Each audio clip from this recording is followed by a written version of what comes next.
Hello, everyone. LJ Young back again for another edition of Dead Ain't My Daddy. How are you guys? How are you guys today?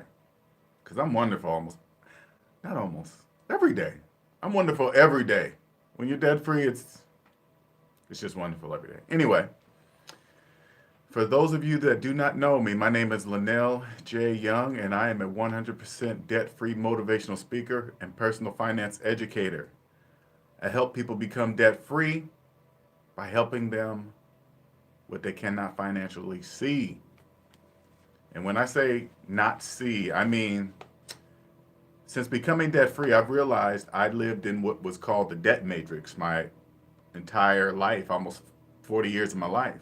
I lived in the debt matrix. And in the debt matrix is where people that believe in credit and debt and think they're going to become wealthy, though they're in debt, and you can't do anything without credit. You need credit to live. You need credit to survive. You're nothing without credit. Your ego, everything, right?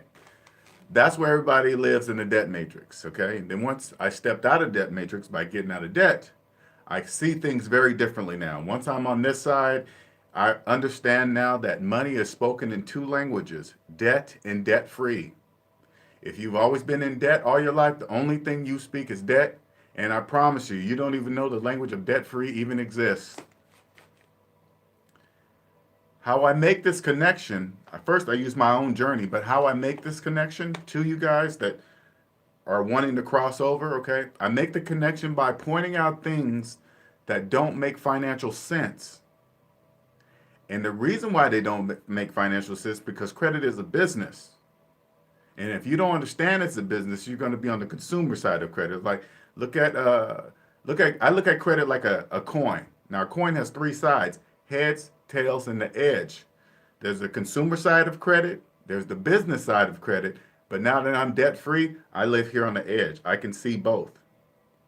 And the reason why I say I can see both because it it doesn't matter. Like if a person in debt came into a large amount of money and were all of a sudden rich, what they do is carry those same behaviors over to the rich side. It's no different. They're still in the debt matrix, but they just have more money because people that are in debt, when they get more money, instead of paying off their debt, they go acquire more debt because if they get a large amount of money, they mean in their mind that means I can afford larger monthly payments. That's why it does. That's why you always hear that it doesn't matter if you give a.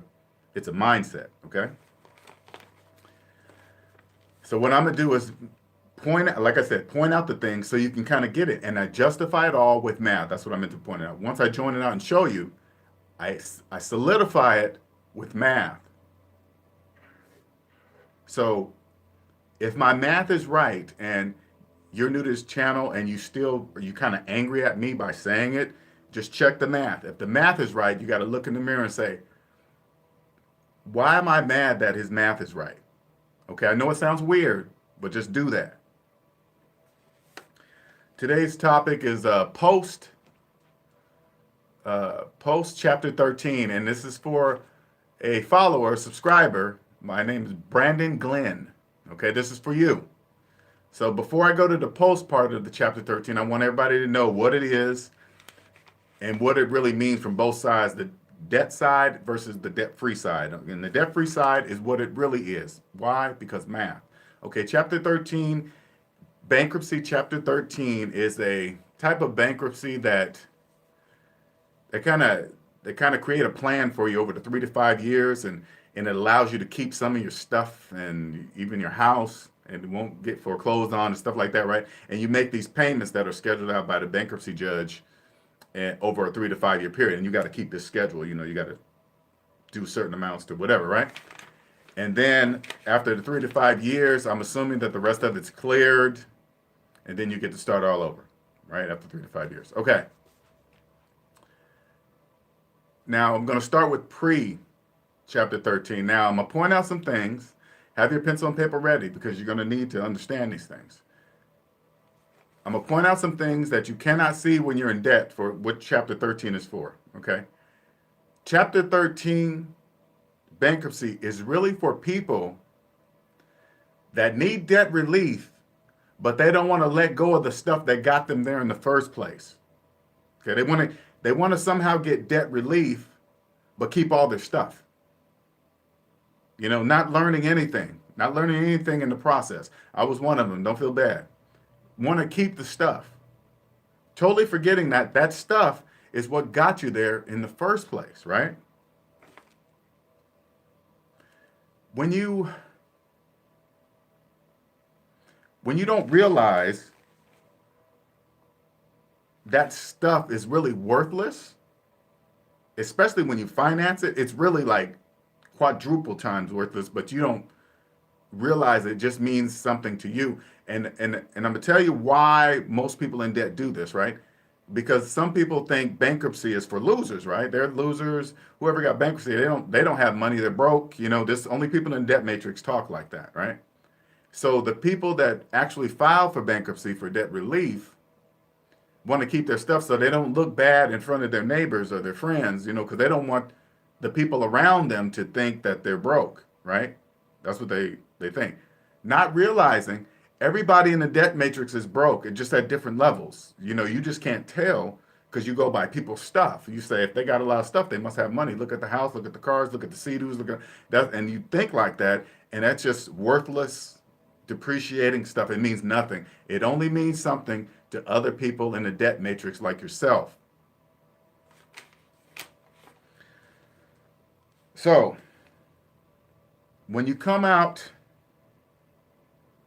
on the other side, okay? So now, let's say like you finished I don't want to skip a part. Let me just kind of reiterate this part before I skip all the way over to the post part. What you don't see is this. When you're living in a debt matrix, now, if you're trying to keep the very stuff that got you in this position in the first place, that means you're making payments. Now, when they consolidate it and reduce it, right? The person that's in the chapter 13 is going to think, now they're going to think they have extra money because their payments are now reduced. Now they're going to believe in their brain that they have more extra money, in which they don't. They don't have any money. They just don't understand that they don't have any money. But in their mind, they believe it, and then they naturally start spending it on other things instead of taking care of this debt. Now, the main one people love to hear is like they get to keep their house, during this process. Let me help you understand what that really means in real life. And when I say real life, mathematically. Because I hear that all the time. I just want to keep my house. Just want to keep. If you have a 30-year mortgage, 30 years, and you're in a chapter 13 in the middle of this 30-year mortgage, the likelihood of you ever paying that house off is highly unlikely. You keep saying, I'm going to keep this house, but it's not even yours. You just believe it's yours. The mortgage, that means it's not your house. And if you're in a chapter 13 and you're trying to keep it so you can finish out the 30-year term, that's highly unlikely. But if you don't know that, you don't know that. And that's not even saying anything bad. Just do the math. Now, on the other side of, say like somebody's finishing up the 5-year term or contract or whatever this chapter 13 bankruptcy is, right? Now, the first thing people think is, I got to build my credit back up. What can I do? What can I do? What can I do to build my credit back up, right? Not sitting back and just relaxing, right? Not realizing they're already trying to get back into the situation that got them there in the first place without understanding why they actually had to file bankruptcy. You got to figure that out, right? They don't take the time to sit back and just relax. I swear to God, if you just sit back and relax, you will watch your money stack so fast. But all you got to do is relax. You cannot think about credit. But anyway, most people are just, they can't help it. So they got to go back into credit. So the first thing, what I hear is secured credit card. A secured credit card will help you get your credit straight, all right?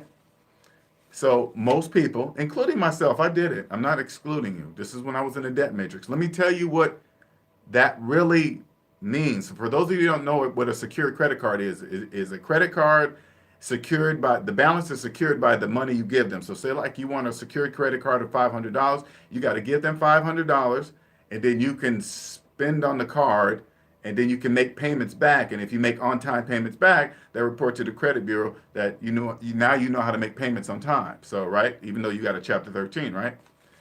This is what it really is saying.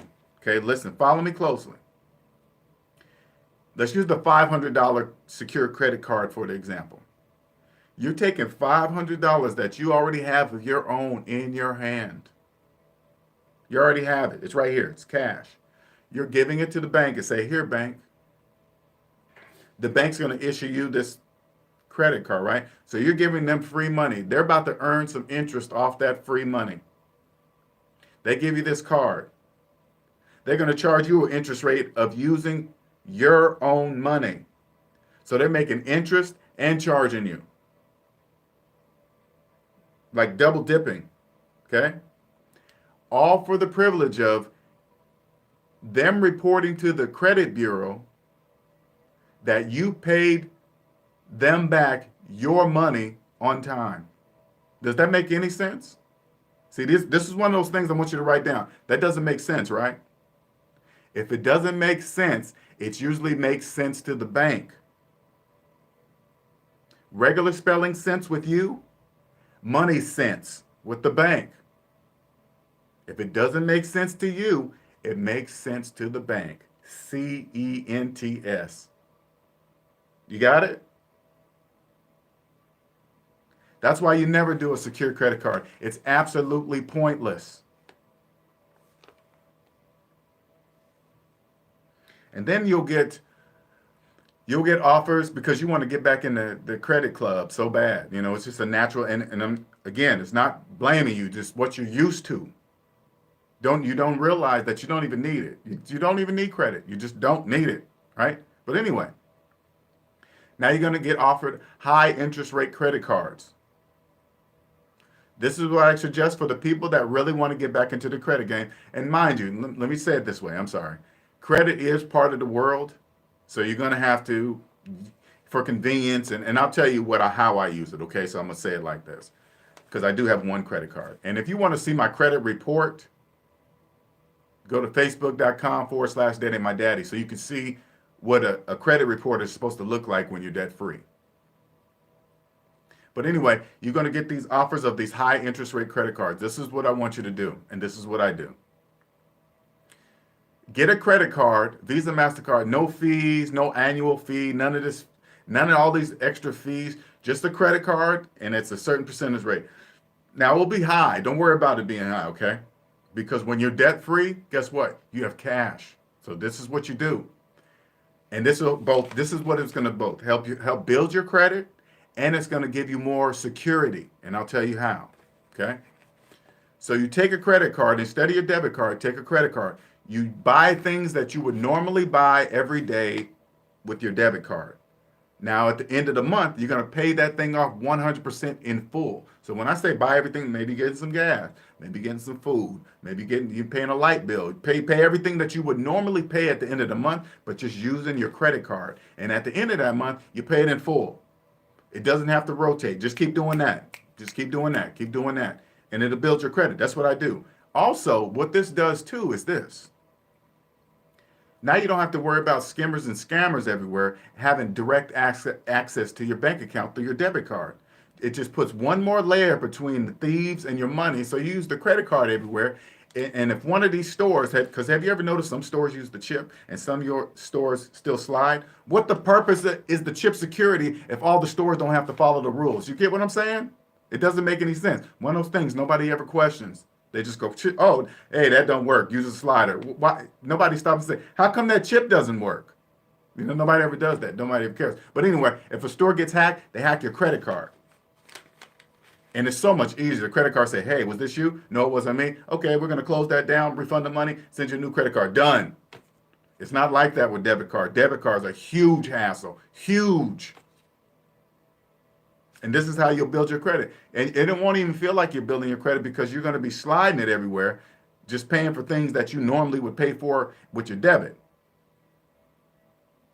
So now you're building credit without even knowing. But all the other time, you're going to slowly realize, if you let yourself relax, you're going to slowly realize how much your money is stacking from your paychecks because it's not It's not leaking finance charges out of your bank account. That's how you build wealth. Build wealth is not credit. I'm going to tell you one thing to close this out, okay? I have the answer if you want to be amongst the wealthy, the one percenters. If you want to be amongst them, I have the answer, and I'm going to tell you. You have to, let's say it like this. You know what the price, because it's not free. You can't just come join them for free. There's a ticket. You know what the price of the ticket is? I'll tell you. Add up all your debt, yes, including your mortgage and your student loans. Add them all up. Every single dime. Everything you owe in this world. Whatever that number is, that's the price of your ticket. That's it. You pay for that ticket price, the doors will open for you. I promise you. They'll open right up. That's it. It seems easy, right? This is the hardest part. When you add up that number, you got to believe it. You understand this number? You will never revisit bankruptcy ever again, I promise you. Bankruptcy, let me tell you this part. I know people in the credit world believe bankruptcy is for losers. It's not. That's a myth too. You think somebody that got themselves in some financial trouble created the bankruptcy law? He's like, man, I can't get myself in this trouble again. Let me create a bankruptcy law. No, it's there for a reason. And I'll tell you the reason. This is the real reason. Not to be abused over and over again. You get that part of the process, cool. You want to be stuck in that circle? That's a circle. That's a mouse running in a circle. The bankruptcy is for this. For people finally waking up and understand all they got to do is use 5th grade math and get their finances in the black, and that's it. That's it. Once they wake up in the middle of this mess, bankruptcy is the answer out. You use the bankruptcy, right? Because if you learn what got you here, you use the bankruptcy, you get out legally, of course. No scamming. There's no reason for any kind of scamming, I promise you. Don't scam the system. It's there for a reason. Okay? Just understand it, do what the rules say, and just do it. File bankruptcy, get out. You have to learn what I just said to you before you actually use it. Because once you use it, you're going to wake up and you're going to be mad. It's a free restart button for the people that open their eyes and wake up. If they wake up and see at a good enough age, if they wake up and see this, they go, oh crap, I didn't know that was in front of me. Use bankruptcy. Get out and you're free. Don't do it again. It's almost like the United States is saying, hey, this is hard. I don't even want to call it hard. It's just, I don't know. Open your eyes, I guess. I can just say that. Because, again, all you got to do is bring your finances in the black with 5th grade math, and that's it. It's a free restart button for people that understand what got them there. If you understand why you're knocking on bankruptcy's door, you will never use it again. Ever.